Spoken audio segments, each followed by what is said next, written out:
Hello and welcome to the American Cinema Foundation Movie Podcast. I am your host Titus, and today I am joined once again by renowned critic and dramatist Terry Teachout. We are going to turn to one of the movies he loves best and that fascinates me endlessly, The Night of the Hunter. Charles Laughton directing, Robert Mitchum starring, with a fairly impressive cast from Peter Graves. I suppose everybody remembers him from Mission Impossible, but I remember him from Stalag 17. And of course the airplane comedies that were rich. And he had a very good role in Stalag 17, Billy Wilder's prison camp movie. There's Shelley Winters, of course, James Gleason, who I saw in Frank Capra movies. There's the stage actress Evelyn Varden, and above all, Lillian Gish, D.W. Griffith's favorite actress. And there are many other things to say in behalf of the cast and the work done behind the cameras as well, but this should suffice for starters. Now, Terry, thank you for joining me again. I was pleased to see that you love this movie, and I'm anxious to get your thoughts, and of course to start with, to talk about the great Charles Laughton. Yes, people who have a vague sense of who Charles Laughton was may be surprised to begin with to find out that he directed this film but does not appear in it. And second, that it is the only film he ever directed. Thereby hangs a very long tale, but for those who really do only know Laughton as Captain Bligh, perhaps a little background is in order. Laughton started out in the 30s as kind of a prodigious British stage actor. He'd been a hotel keeper. He came from out of nowhere, and he was obsessed with theater, had done amateur theater, got professional training, and then exploded on the stage in a series of parts that made him, within a matter of a couple of years, one of England's leading character actors. Hollywood was always on the qui-vive for people like that, so he was brought over to the United States and no less immediately established himself as that rarest of figures, an above-the-title character star who appeared in films as disparate as Rembrandt and The Hunchback of Notre Dame, and most famously, of course, Mutiny on the Bounty. But Laughton was a very unusual-looking man. He was overweight. He had a face that he himself described. He used a lot of different phrases for it, but my favorite one was when he said his face looked like a departing pachyderm. People like that don't get to play romantic leads. And eventually, their careers in film, in the United States at least, are likely to dry up. And by the time World War II was over, Laughton was increasingly finding himself appearing in film roles that were simply not worthy of his talent, co-starring opposite Deanna Durbin. Although he's quite charming in those films, but that's not the point. The point is that this is a very great and genuinely creative actor. And he finally figured out that he needed to establish himself in a parallel career outside film in order to fulfill his creative longings. He started by collaborating with Bertolt Brecht on the American premiere of Galileo. They collaborated on the translation, which was the first great translation of any play by Brecht, and which is still one of the very best translations of a foreign language play into English that has ever been done. And Laughton starred as Galileo in a small-scale production that was mounted in Los Angeles, brought to New York, didn't have a long-lasting run, but everybody suddenly remembered who Charles Laughton was. During the war, he had begun to give readings, first for soldiers and then just pretty much wherever he could, because he really enjoyed reading from the classics and from anything. He read the story of Nebuchadnezzar on the Ed Sullivan Show early in the 50s. And a young producer named Paul Gregory saw this program and immediately went down to the stage door and said, "I can make you $1 million." Gregory's proposal was to put Laughton on the road in a one-man show in which he read and talked about literature that he loved. And Gregory delivered on the promise. Laughton appeared all over the United States as a barnstorming touring artist, and it put him on the cover of Time. It revived his career, and he and Gregory began to work together on other projects. It was Gregory's idea that Laughton should be directing more than acting. He came up first with the idea of a project in which Laughton would direct Agnes Moorehead, Charles Boyer, and Cedric Hardwicke in a performance of Don Juan in Hell, the scene from Bernard Shaw's Man and Superman. in which the four characters are conversing in hell. It was done with the utmost simplicity. The four of them simply stood for podia at center stage, pretended to read, although they had actually memorized the parts. They toured almost as much as Laughton had as a solo reader and were as successful. Then Gregory brought Laughton to Broadway and did a similarly simple stage version of the novel The Caine Mutiny, in which Henry Fonda starred, which was also enormously successful. This is before the film had come out. At this point, it became clear the logical next step for Laughton was to direct a film. And Gregory brought him a novel, the first novel by a young writer named Davis Grubb called The Night of the Hunter. It had come out, I think, in 1953. It was a novel about a psychotic preacher obsessed with sex who weds widows and murders them for their money and then moves on to other widows. But of course, the novel is much more complex than that, has much more to say than that. Laughton was fascinated by it, and he said, get the rights. So Gregory got the rights. He worked out a production deal. The film was done through United Artists, and the catch was, obviously, that they had to cast somebody very well known in it. Laughton was a great admirer of Robert Mitchum, whom he took quite seriously as an actor.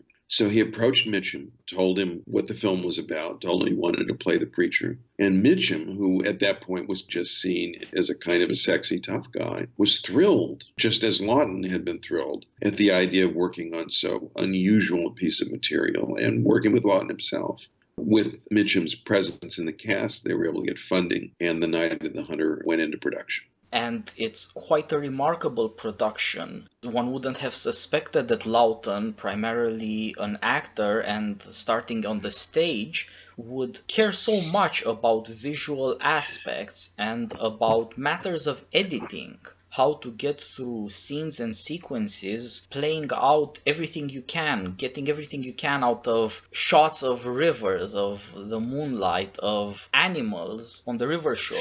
It's not at all what you expect from a first-time film director with no experience in film directing who is known almost entirely as an actor. And it suggests what people had been saying about Laughton and continue to say about him for the rest of his life, in the words of Laurence Olivier. Olivier said he was the only actor he'd ever known who was a genius. It's very tricky calling an actor a genius, but when you see Night of the Hunter, it becomes very difficult to disagree with that, because from out of nowhere, with no relevant experience other than the stage productions, and directing for the stage is a very different kettle of fish than directing for the camera, it's clear that Laughton had been born to do this, that he was not just somebody who put actors in front of a camera and told them to talk, but somebody who was interested in making a completely unified work of visual and dramatic art, in which every aspect of the production is significant and contributes to the total effect. And he also understood that it was essential that he collaborate closely with his fellow members of the production team, most specifically Stanley Cortez, the director of photography, and Hilliard Brown, the art director.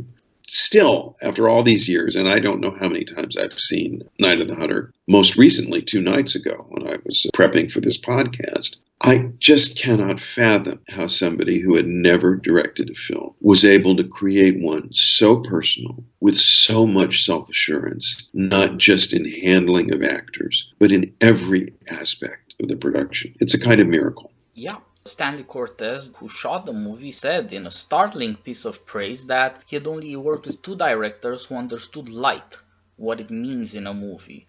Laughton was one. The other, of course, was Orson Welles, for whom he had shot The Magnificent Ambersons. Now, that's high praise.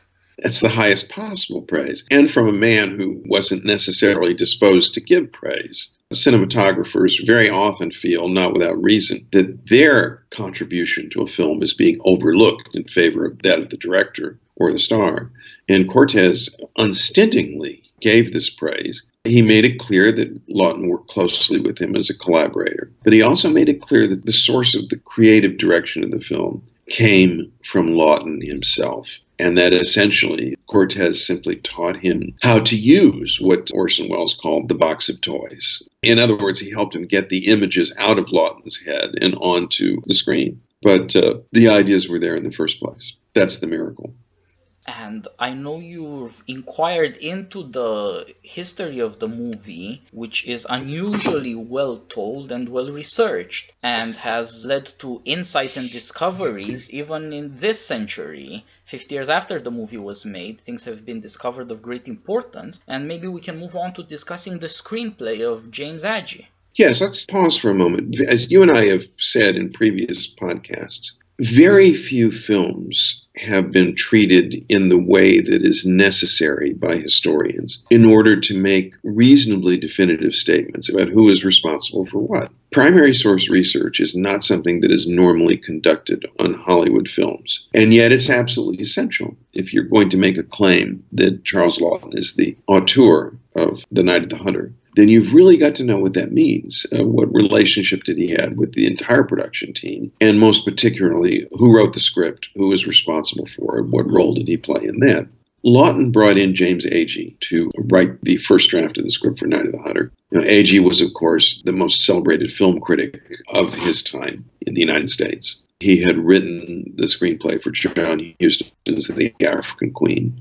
He had real talent in this area, and he was fascinated by the subject matter because The Night of the Hunter, Davis Grubb's original novel, is a very black satire of hard-shell Southern Protestantism, a subject which was near and dear to James Agee's heart, that and Depression-era poverty, and that's where the film is set. Laughton turned Agee loose on the script, and what we were told for years and years, particularly by Paul Gregory, the producer who had his own agenda, was that Agee turned in an unshootable script. Gregory claimed it was the size of a phone book. And since the producer of the film said this, and Laughton didn't say anything himself, he was dead by then, it was taken for granted that Gregory was telling the truth. But as I say, primary source research has been done on this film. Two very important books about it have been written. Preston Neal Jones's Heaven and Hell to Play With, the filming of The Night of the Hunter, and Jeffrey Couchman's The Night of the Hunter, a biography of a film. Couchman found the first draft script, and he found that while it was quite long, it was twice the length of the final shooting script. It was quite clear that this script had been used not just as a starting point. It hadn't been jettisoned. Laughton didn't rewrite the script from scratch. It was the original basis for the film. And that, as far as we can tell, Laughton's contribution to the script is pretty much identical to Orson Welles' contribution to Herman Mankiewicz's script for Citizen Kane. He didn't write it. What he did do was serve as an extremely creative editor, cutting it to size, making it more linear, clearer, tighter, not just as a stenographer-type editor, but as somebody who really had used the editing process to bring the script closer to what he himself had imagined. And as a result, it was Laughton who, when Agee said he didn't want a solo screenwriting credit, Laughton insisted that Agee be the only name on the film as screenwriter. He was quite serious about that. Laughton was a surprisingly modest man. And I think he understood, as we now do from having access to the screenplay, that while Laughton had contributed greatly to the screenplay, it was not as a writer, it was as an editor.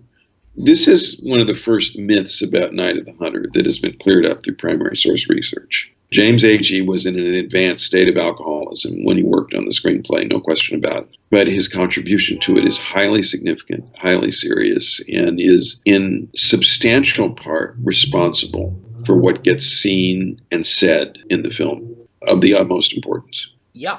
It is true, it's a vast script, nearly 300 pages, but it is at the same time almost shot for shot or scene for scene what you see on screen. The man deserved his credit and not the slanders he was hit with for so long. But you're also right about Laughton. That's such an important thing to notice, what it means to realize of a story, what do you have to leave out? You can put so much in, but not more. And it's interesting to study these things just to realize how did he think about it? How did he discover the through lines and what had to be discarded? But at the same time, when you watch the movie, you experience at an emotional level this kind of intelligent decision making because there's nothing that shouldn't be there and there's nothing missing that should be there. That's right. What makes a work of art a work of art. Right, exactly right. And we should also say that the film is, although more compact, entirely faithful to the spirit of the novel, because Davis Grubb was also deeply involved in the production process. Specifically, Laughton asked Grubb to sketch scenes from the novel. Grubb was a talented amateur artist, and he produced, well, hundreds of pen sketches of what he imagined the characters looked like, what he imagined the settings looked like. And Laughton turned these over to Hilliard Brown, the art director, and to Cortez, because he took this seriously. He believed deeply in the power and significance of the source material, the novel, and he was determined to put it on screen, not in a literal way. You can't film a novel literally, it's too long, but in a way that would do justice to what Grubb had done. And Grubb was very rightly completely satisfied with the final results.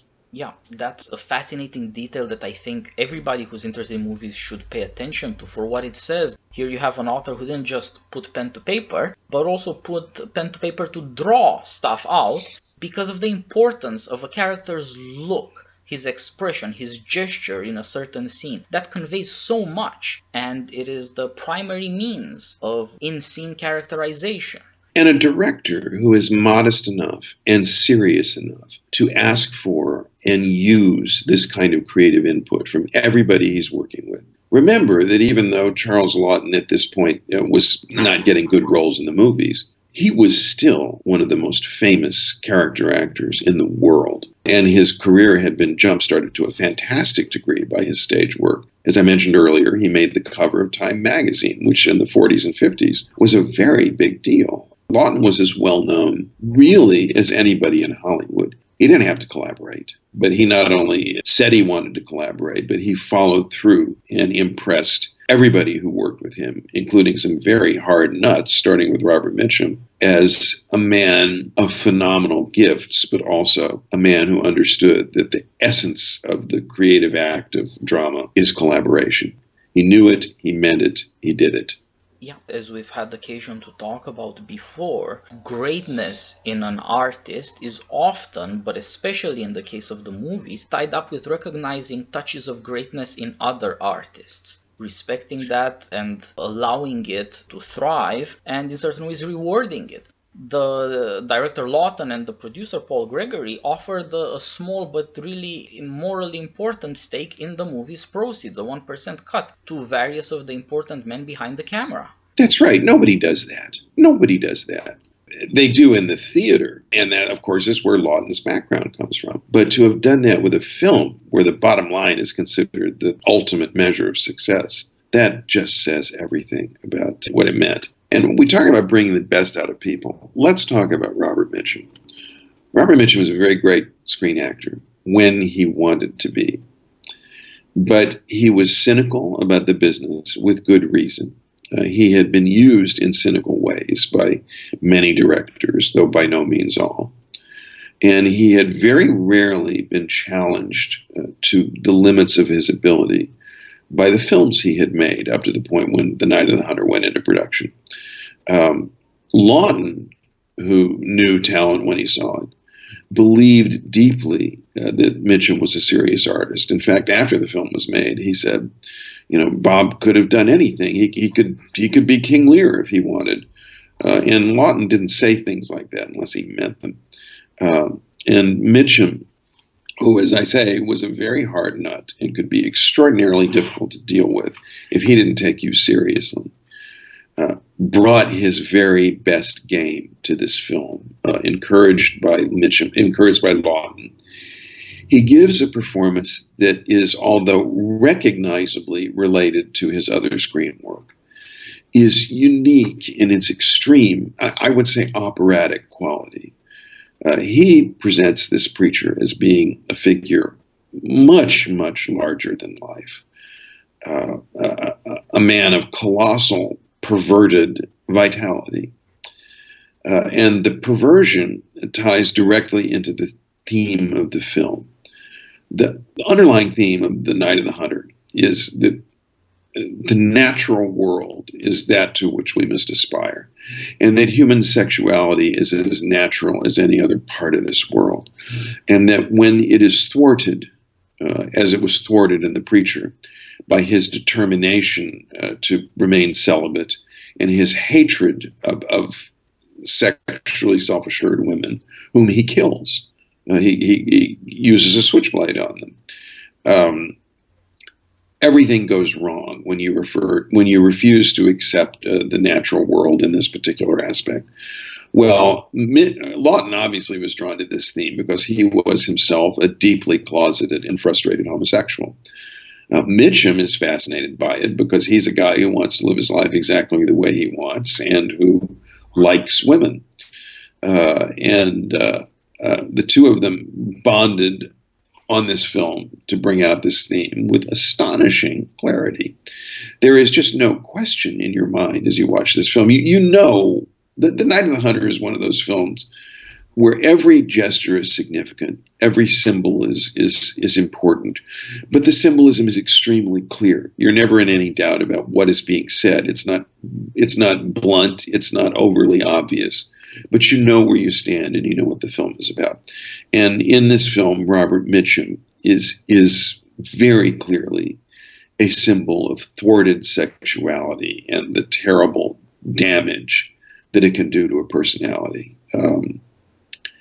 And he didn't usually play characters of thwarted sexuality. And it was his genius as an actor, and I think Mitchum was one of the very greatest screen actors we've ever had, to show that when you repress an impulse in one direction, it pours out of you in other directions. Here is this mad, flamboyant, black-clad preacher in a slouch hat who has the words love and hate tattooed on his knuckles, who speaks like a preacher in all of his dealings with human beings, as though he's standing in the pulpit, except when he sees the opportunity for money, when the glint appears in his eyes and he is capable of threatening to tear off the arms of children. That's quite a performance. And there's nothing self-protective about it. Remember, Laughton's a very big star. I mean, Mitchum is a very big Hollywood star. And a guy who had come close to wrecking his career in a marijuana bust a few years earlier than that. He had every reason to be self-protective. And yet he gives a performance here in which he, so to speak, lets it all hang out. And the result is the best thing he ever did as a screen actor. A performance of staggering vitality, staggering and shocking vitality. That word shock, I'm sure it's going to come up a lot in this discussion. This is a film made in the Eisenhower era that still has the ability to shock us today. And one of the most shocking things about it is Robert Mitchum's performance. It is so direct, so crude is not the right word because it's not a crude performance, but the vitality is crude. It just leaches out of his pores. If that doesn't frighten you, you're not watching the screen. Yeah, you're right. He acknowledged as much that this was the epitome of his achievements, of his work. This is as good as he got. And once you see this, you can see in a number of his movies both the tendency of his menace. He's not just a strong silent type, he could start speechifying on you. And also what he's holding back, his quality as a noir hero, a lot of it depends on the suggestion that there's more to him, that there is a depth to him that could become scary, but is also alluring. And if you want to see it brought out in the right context, in the right setting, with the right story to its full expression, this is it. Yes. And let's talk about another piece of casting and what it tells us about the film. Lillian Gish. Gish had been, in the 20s, one of the first great screen stars of Hollywood, the preferred actress and close collaborator of D.W. Griffith. When Laughton started to work on this film and was trying to figure out what it should look like, he started thinking about silent movies, both Griffith and the great German expressionists, because he saw the story that he wanted to tell. This is his phrase, as a nightmarish sort of Mother Goose tale. And he understood that the stripped down simplicity of silent film would allow him to heighten the imagery that he had in mind. This is this is not a realistic looking film. And it's not realistic, not just because they were doing it on the cheap, but because that was the way Laughton wanted to do it. He wanted very stripped down interiors, stripped down to their ultimate essences: a ceiling and a wall, a window, a courtroom that simply consists of a judge and a picture of Abraham Lincoln in the background, a strip joint that is simply a handful of demented-looking men in overalls sitting, watching a woman taking her clothes off. And as I say, Laughton was doing this because he wanted a kind of engagement that he remembered from the early days of film. I'll quote what he said to Lillian Gish. He said, "When I first went to the movies, they sat in their seats straight and leaned forward. Now they slump down with their heads back and eat candy and popcorn. I want them to sit up straight again." And so for the role of the woman who in the Depression era is taking care of stray children, a kind of figure of knowing innocence, not a naive, somebody who knows the way the world works, but is determined to protect innocent children from the corruption of the world. He goes to Lillian Gish, who played exactly that kind of figure in silent film. And she was a real artist too, and to her credit, she knew what he was up to. And she said yes as well. And her appearance in the film, which happens about 2/3 of the way in, I think, is as essential to defining the film's expressive properties as is Mitchum's. The two performances are the polar opposites in the film. And just as The Night of the Hunter is a film about thwarted sexuality, it is also a film about the natural innocence of childhood. The children in this film are exalted because of their innocence. It's inevitable that they will become knowing. One of the young girls that Lillian Gish takes care of is a girl on the edge of puberty who has suddenly discovered boys and is thrilled by them. And you would expect that Gish's character would be horrified by this. What she is accepting of it. She realizes that this too is the part of development. It's part of the natural growth process of human beings. In the great Odyssey scene, in which the two children, Shelley Winter's two children, Laughton has killed her, or Mitchum has killed her, and the children escape from him. They engage in an odyssey down the river. They take a riverboat down it, and we see startling silent movie type pictures of owls and frogs and the natural world. And they're not there for a gratuitous reason.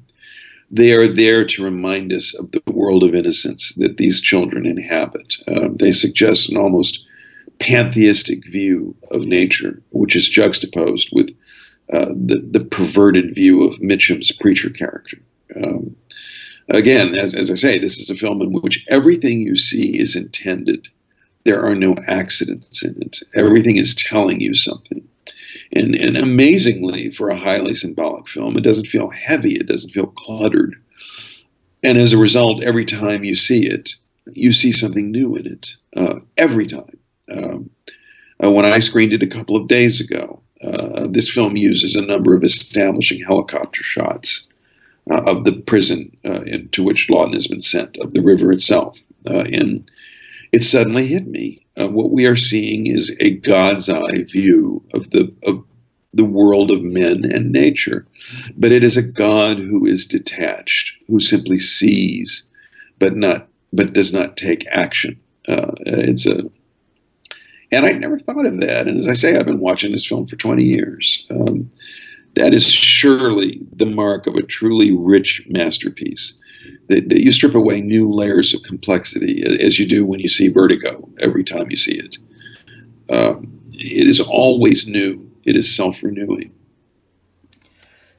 Yeah, so to Lillian Gish is also, of course, the face you first see in the movie in a strange sequence that introduces the movie as a combination of motherly love long before, as you said, you actually meet this mother to so many lost children in the Depression.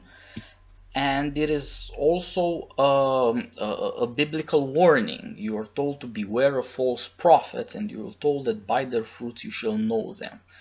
And this establishes the problem of the movie at the large social level. Why are Americans so gullible about religion that somehow this is the weak spot in America, that a man so insane and at the same time so intelligent could figure out that the devil has got to come in the guise of a priest in order to fully corrupt people? And it's remarkable to see both the insight, which is, say, rather better than Elmer Gantry or any other number of stories with this theme, and which is, of course, something in the news. It seems every year these days, with various priestly abuses in various religions. So it's by no means something that has gone away, because innocence and trust haven't gone away. And this weighs heavily in the movie. Whom do children trust, and whether that trust is rewarded and innocence protected, or on the other hand it is betrayed. And somehow the contrary part to this incredibly charming priest, a man who has to be operatic as Mitchum plays him at times, partly because otherwise it would be repressively, stiflingly scary, and partly because it's supposed to bring out, as you said, the vitality of the man. There is something incredibly charming. You're supposed to see through his performance why such men can make careers, why people trust them, how magnetic they are, how they attract people and persuade them, and that this is always tied up with the fact that to an extent they are menacing. Yes, people have and to that brings us to Shelley. That brings us to Shelley Winters, the only victim of his that we see in the film. Winters had been working in a private acting studio that Laughton was teaching acting in Hollywood. Not in the conventional sense of being a teacher. It was a studio he put together. He worked with Winters. He worked with Robert Ryan. He worked with a number of very notable figures. She was a young woman who was and is remembered as a very lushly attractive person. But she was quite serious about her art. And when Mitchum decided to cast her, he was looking for an actor who could project simultaneously great sexual passion and a strange kind, again, of innocence. We've used that word to get quite a bit. And he nailed it with her. She was absolutely perfect in this.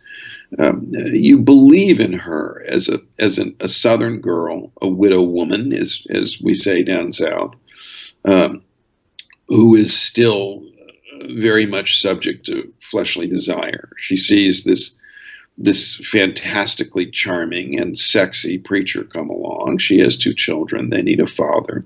Of course she should want to marry him. And then on her wedding night, she makes a terrifying discovery, which is that he is a mad celibate who believes that sex is evil. And he is so charismatic that he persuades her to embrace this view against her entire nature. Those are some of the most frightening scenes in the film, the scenes that take place in their shared bedroom. He turns her into a traveling preacher like him.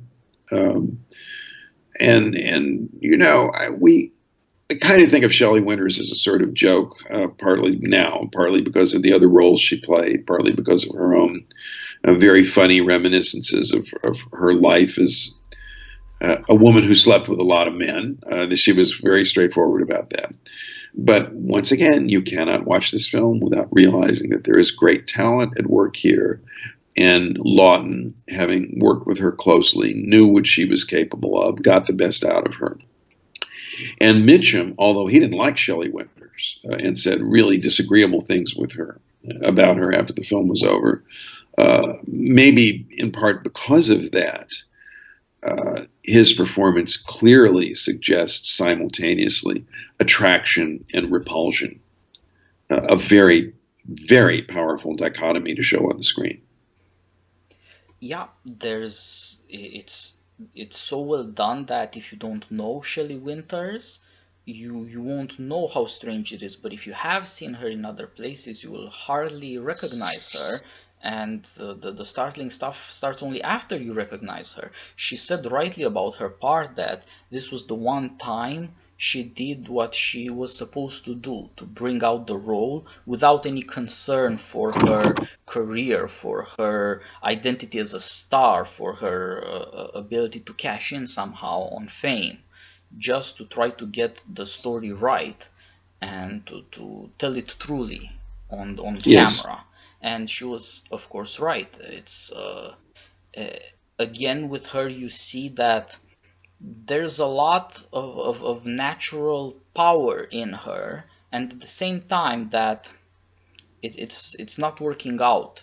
There's trouble within her that makes her weak, that invites something that will destroy her. It's one of the strangest things about the story, how clear it is about the fact that inviting little evils in, which we can always excuse as reasonable, and it is, it's not just normal life, can somehow lead to massive catastrophes. Indeed, it's only at the end, when Lillian Gish confronts the evil preacher, that you see somebody who rejects him off the bat.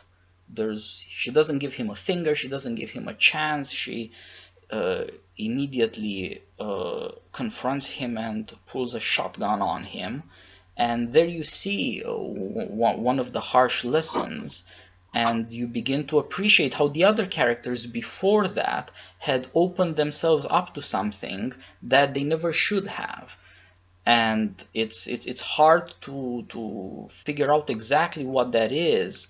It's not like Laughton is telling you, or the novel is, to be paranoid or inhuman, by no means.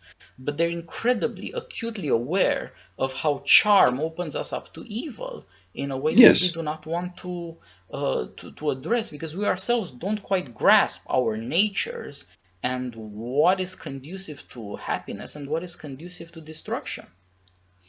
Let's put this in a larger religious perspective by looking at a novel that came out a couple of years before The Night of the Hunter, that was itself turned into a film of real quality and consequence a number of years later by another great director, John Huston.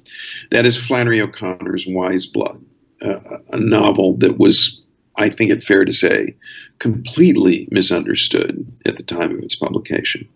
It is a satire of Southern religion, Southern Protestantism, written by an extremely Orthodox Catholic who lived in the middle of this world and who saw the problem of her characters as being, specifically of Hazel Motes, the traveling preacher, so to speak, in Wise Blood, that they were in fact in touch with the true religious spirit, but they were not able to channel and focus it through right doctrine, the doctrine of Orthodox Catholicism. And as a result, they go all over the map in their attempts to understand the grace that has been settled on them. In something of the same thing is happening in The Night of the Hunter. And it is, again, stated quite explicitly in lines from the novel that make their way into the screenplay early in the film. We haven't quite clarified the relationships, by the way. Peter Graves is the first husband of Shelley Winters, and he commits a crime and is executed for it, and hides the money that he got from the crime in the doll of Shelley Winters' little girl. So Graves and Robert Mitchum end up in the same jail cell. And Mitchum, who is always looking for his next victim, realizes that it's been handed to him. It's going to be Peter Graves's soon-to-be widow. And he's presenting himself as a preacher, trying to offer succor to Graves, who is quite reasonably suspicious. And Graves asks him, "What religion you profess, preacher?" very suspiciously. And Mitchum's response is, "The religion the Almighty and me worked out betwixt us.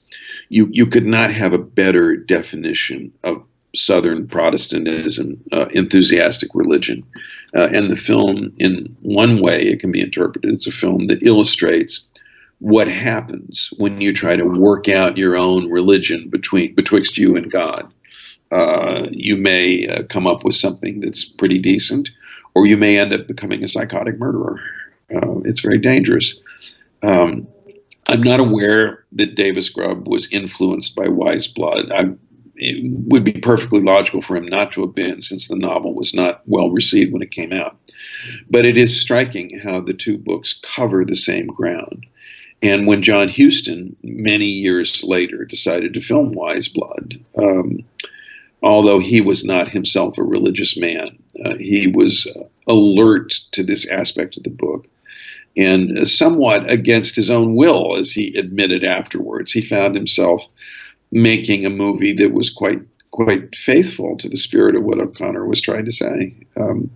So it's really important to see Night of the Hunter, like Wise Blood, as a film which is, in essence, about American hard-shell Protestantism and its discontents.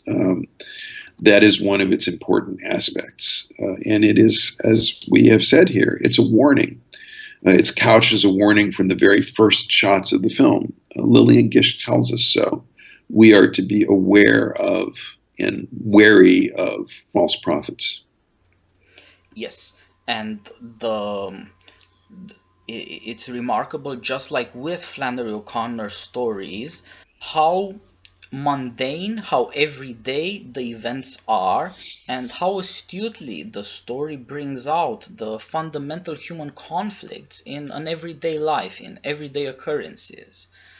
How is it possible that the devil could take the form of a preacher and wander the Depression era South? Well, there's an answer to that, and you get it in this movie. It's incredibly believable because it is so mundane, but it is at the same time very revealing. As you said before, this is not a realistically shot or presented movie. It's always a little too movie-like, which gives it a bit of the aspect of a myth or a fable, but is at the same time incredibly mundane and strewn with symbols that seem both to fit into the place and to jump out at you, to suggest to you that there's something deeper going on here if you but pay attention, that the world around you has things to reveal, things to which you should be paying attention, and an artful reconstruction of it is not supposed to transform the world, but only to reveal it as it is. Let me tell you a story. Many years ago, when she was still alive, I showed this film to my mother, who was a small town Southern Baptist. She was intelligent, but in no way an intellectual. She was not widely traveled. She liked movies, but you didn't particularly think of her as somebody who would be drawn to art movies. And she liked Robert Mitchum, and I was curious to see how she responded to it. She was not only thrilled by the movie, but in the most basic way, she got the point, which was that it was about false prophets. And she took that point very seriously, this unsophisticated but morally serious woman. And I like to think that Laughton would have been moved by that story, because one of the reasons why he devoted so much of his energy to giving readings of great literature all over the country was because he believed deeply in the American people and their willingness, their desire, their passion to learn. Yeah. And I think it would have thrilled him to find out that years after the fact, the film had hit a small town woman, a Southern Baptist, that way.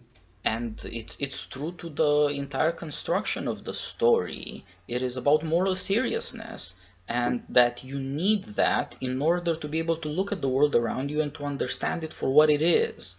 Well, the way we're presented with false prophets, it doesn't look like Bronze Age era Israel. It looks like America in the 30s. And then what is a prophet in our times? Of course, you would ask what a prophet is in our own times, and it would be probably somewhat closer to celebrity or to politics for that matter. But it's certainly the case that the question of grace and perversions of it is urgent for us as it was for Laughton, and as it was before that, for as long as human beings have been aware of their problematic humanity. Now, the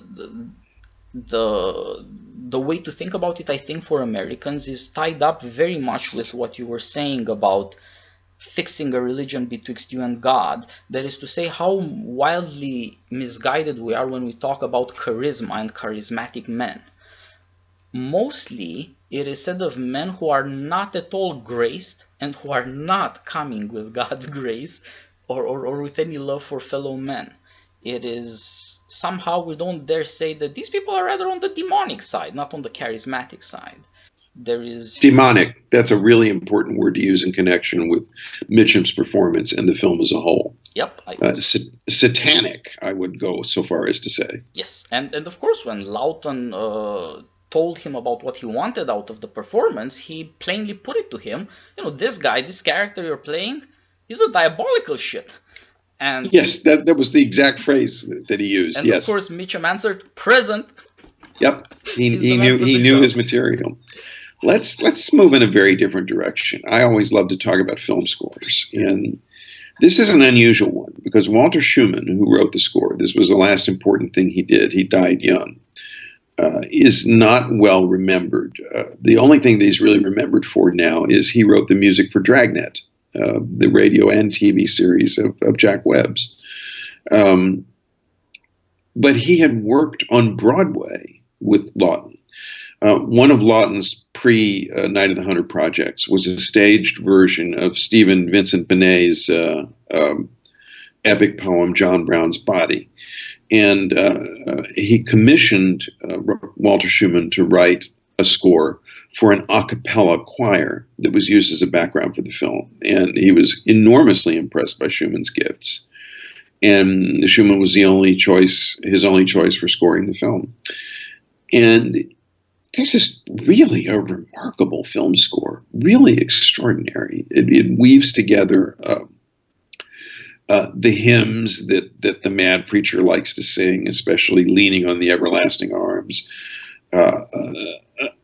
beautiful themes that are meant to suggest the innocence of nature and the child characters who are being pursued, but also genuinely frightening music cues, where I sort of hear the sound of Tosca, of all things, that opening, the opening chords when we're warned of the demonic qualities of Scarpia.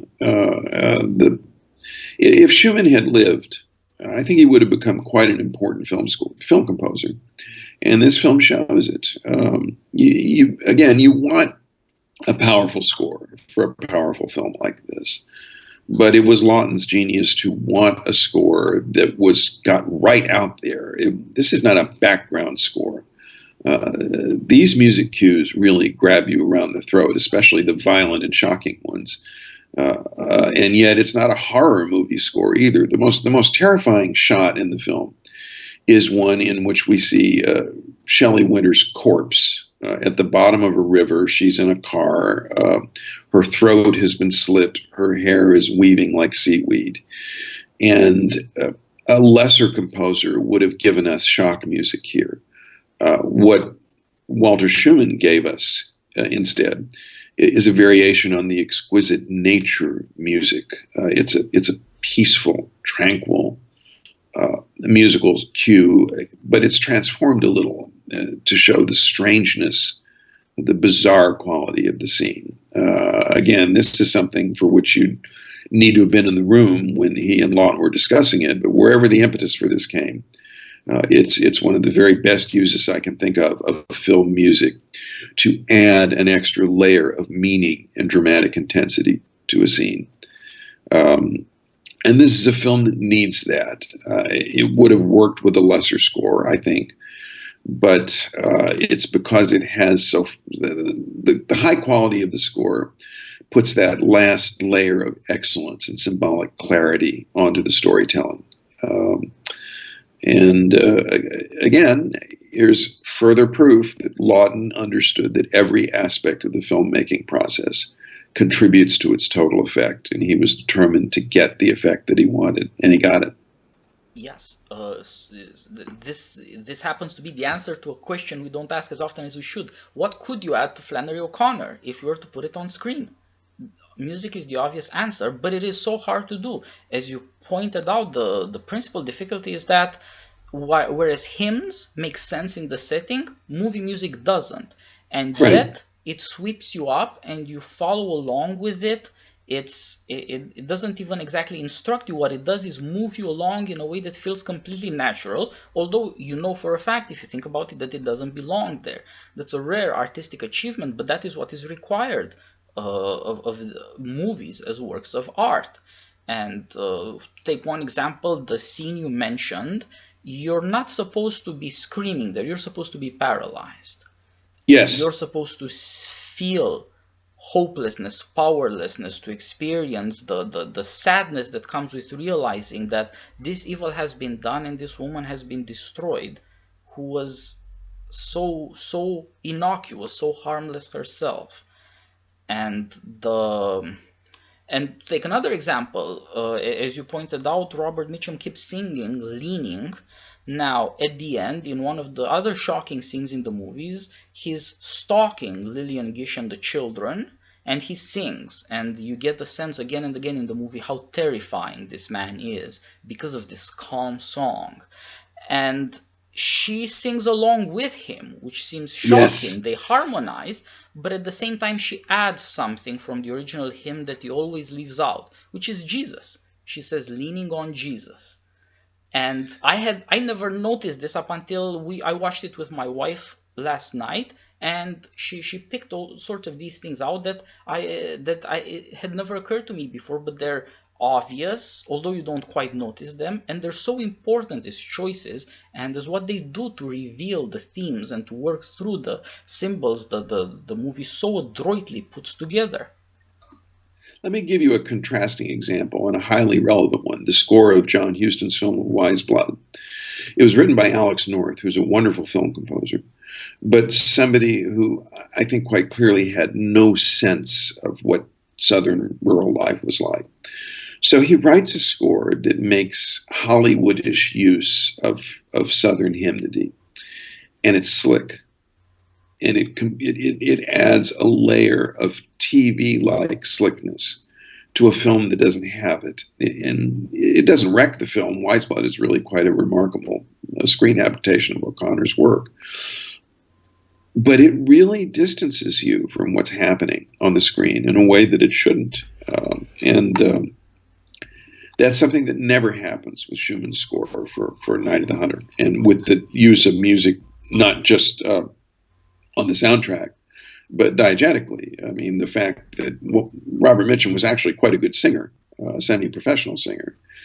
And his singing of Leaning on the Everlasting Arms is beautiful and haunting, and if I may say so, quite straight. When he appears in his capacity as a preacher in the film, he never seems straight. He's oily, he's slippery, you can tell that something is wrong with him if you're not caught up in his spell. But when he sings, he's in touch with something true. And you realize that in him, the religious impulse is real. It is simply twisted. Yes. I think the singing brings out this reality. Yes. It is the fact that it is so simple and lovely that makes it all the more frightening when these two lovely children hear him approaching them and singing, and they're frightened, and they should be. Haven't said anything about the kids, by the way, but Billy Chapin, who was at that point quite a talented child actor, and a young girl, a 5-year-old girl named Jane Bruce, who played the two children, give completely unself-conscious, unmannered performances. And Chapin is really acting. There is great subtlety in his performance. And interestingly, Laughton didn't know what to do with the kids. He didn't have any experience with small children. Mitchum ended up functioning as their dialogue director because they really got along with him. Again, it's kind of a miracle that Laughton was willing to let an actor take over this important role in the realization of the film. But he knew that you work with what you've got, And if you're smart, you take advantage of what you got. And my favorite use of the children is something that ties together the beginning and end of the film. At the beginning of the film, we see Peter Graves, Billy Chapin's father. The police arrive. They throw him to the ground. They point guns at him. They're tying him up. And in a scene, in a shot that is, we're clearly meant to remember this, although we don't know that it's being underlined for us. Here, Billy Chapin is looking at his father. He's been thrown to the ground. This is his father. He may be a criminal, but he's the man he loves. And he says, "No, don't." And he's completely moved and horrified by the fact that his father is going to be taken off to die. At the very end of the film, Mitchum, the police catch up with Mitchum. And they throw him to the ground in exactly the same way as happens with Peter Graves at the beginning of the film. And in a shot set up identical to the one seen at the beginning of the film, we see Billy Chapin saying the same thing. "No, don't." And he's saying this about a man who was trying to kill him and his sister. And yet he is so profoundly innocent that even though he knows that this man was going to do terrible things to him, he too deserves to be treated with a kind of mercy. And Chapin, the boy, feels this so deeply that he refuses to identify Mitchum in the trial scene that follows.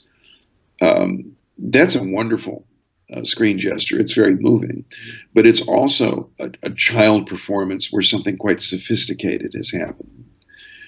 And yet it's not done in a sophisticated way. You don't feel, as you often feel with a child actor like Brandon DeWild, that the performance is a little too knowing, a little too self-conscious. This is completely unself-conscious. And if Robert Mitchum played a role in getting that performance out of Billy Chapin, then Robert Mitchum was a talented director himself. Yes, you're right, and this of course is very important because again it suggests something we would never be willing to admit, that the boy is somehow falling in love with this man as a father, even though he knows the man is trying to murder him, because there's more to the man than that, and he's not always acting out normality. He's not simply a psychopath. And then the kid to some extent recognizes it and to some extent has to hope that there is something good in the world of giants, of adults, that impose their will on him, just like his. There's a possibility of redemption. Yeah. You And know, at the same time, of course, it's a way of beginning to recognize the enormous crime of his father. yes, It works both ways. this is a film that it's stripped down. It's simple. It's non-realistic in many important ways, but there is nothing cartoonish about it. It is exactly what Laughton said it was. It's a fable.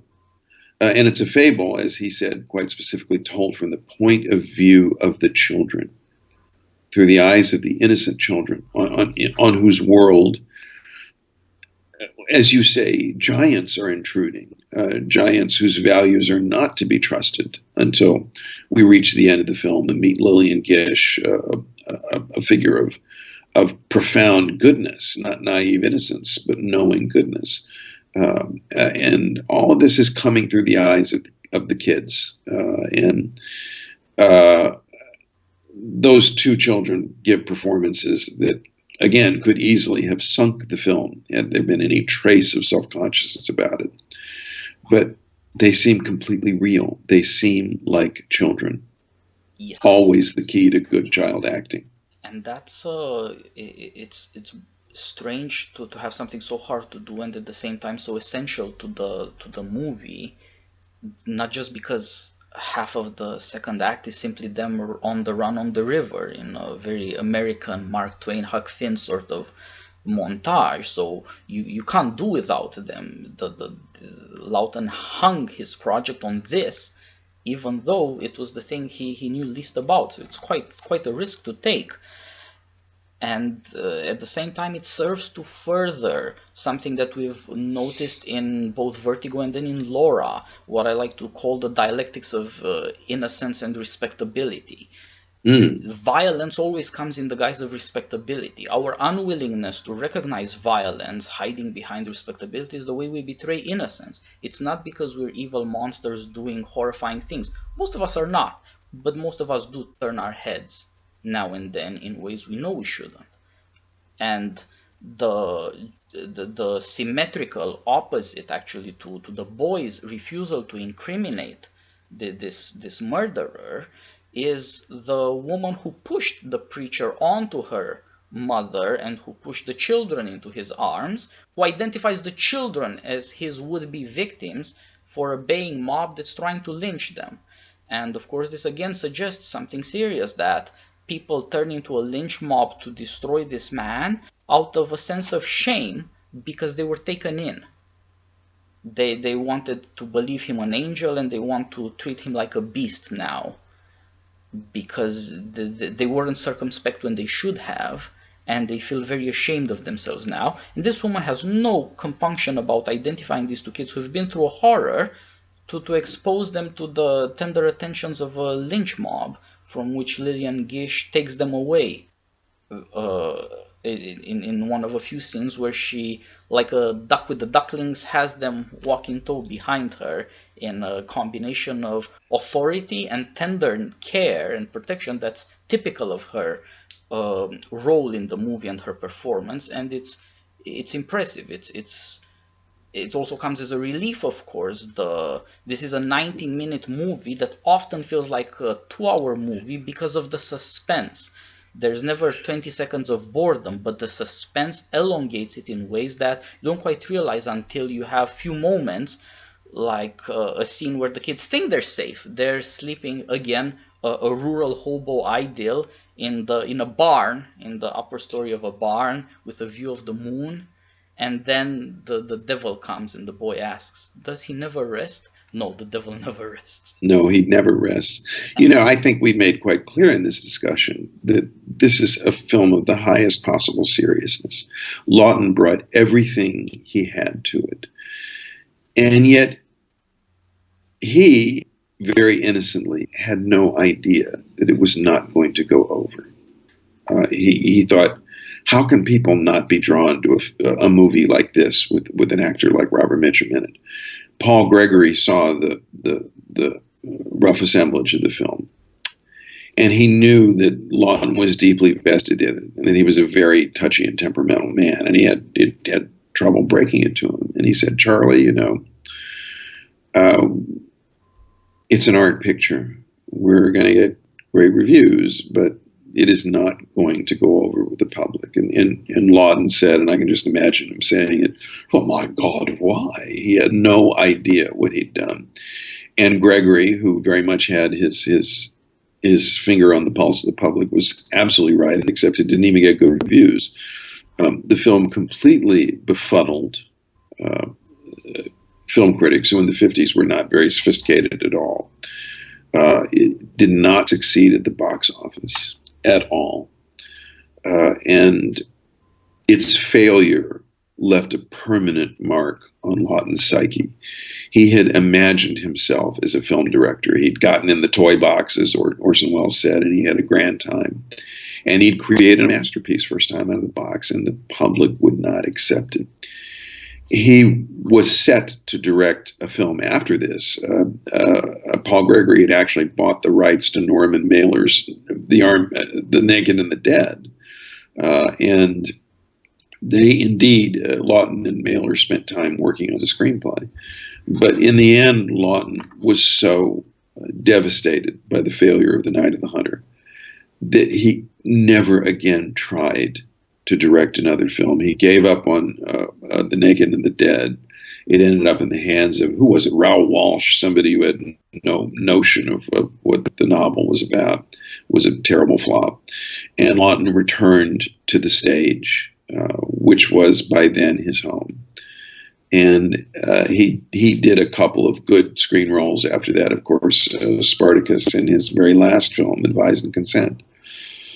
But We cannot now watch The Night of the Hunter without realizing what a terrible, appalling loss to the history of film it was. That Charles Laughton never got to do this again, because this film is quite clearly the work of a director, not just a potential genius, but a fully realized genius. It is in that respect exactly like Citizen Kane, except it is not the work of a talented young prodigy. It's the work of a man deep into middle age who suddenly discovers that he has another capability of the highest order and pours himself into it, and it isn't accepted. God, how terrible. Yes. I have no difficulty understanding how devastated he was.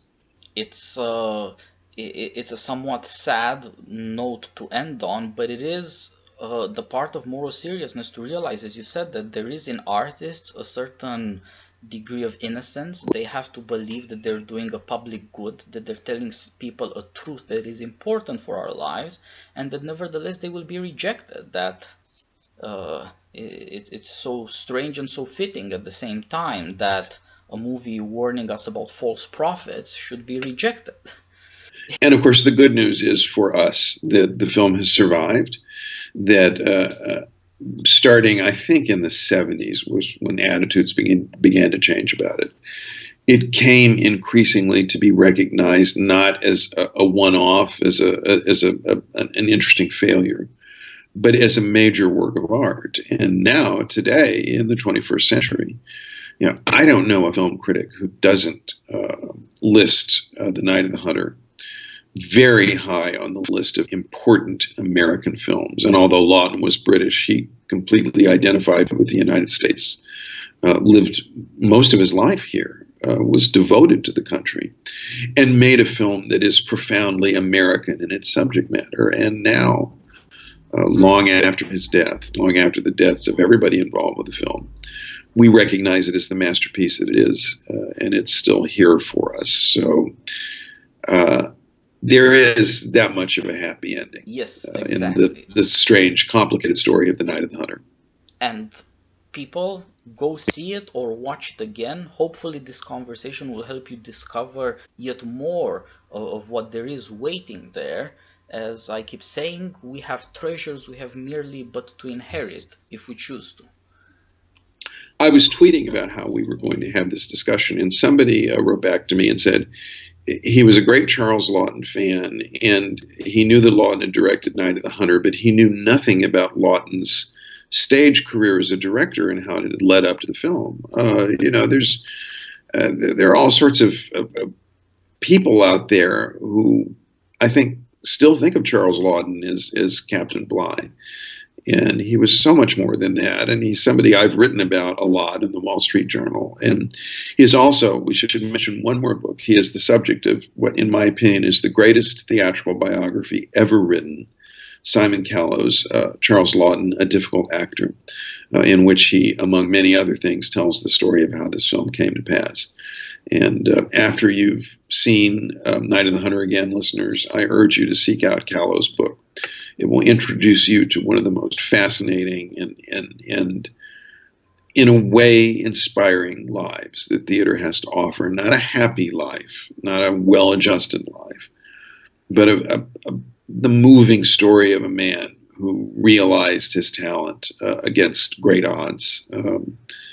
And then go back and watch the movie again, because as we've been saying, you see something new every time you see it. Yes, and you're right. Seeing your announcement on Twitter let me know with quite a pleasant surprise that there are dozens and dozens of people looking forward to this on the spur of any given moment. Of course, hundreds of people will be listening to this, and in future thousands, so hopefully Laughton will get even more appreciation and people will get more pleasure out of this movie. That's a nice thought.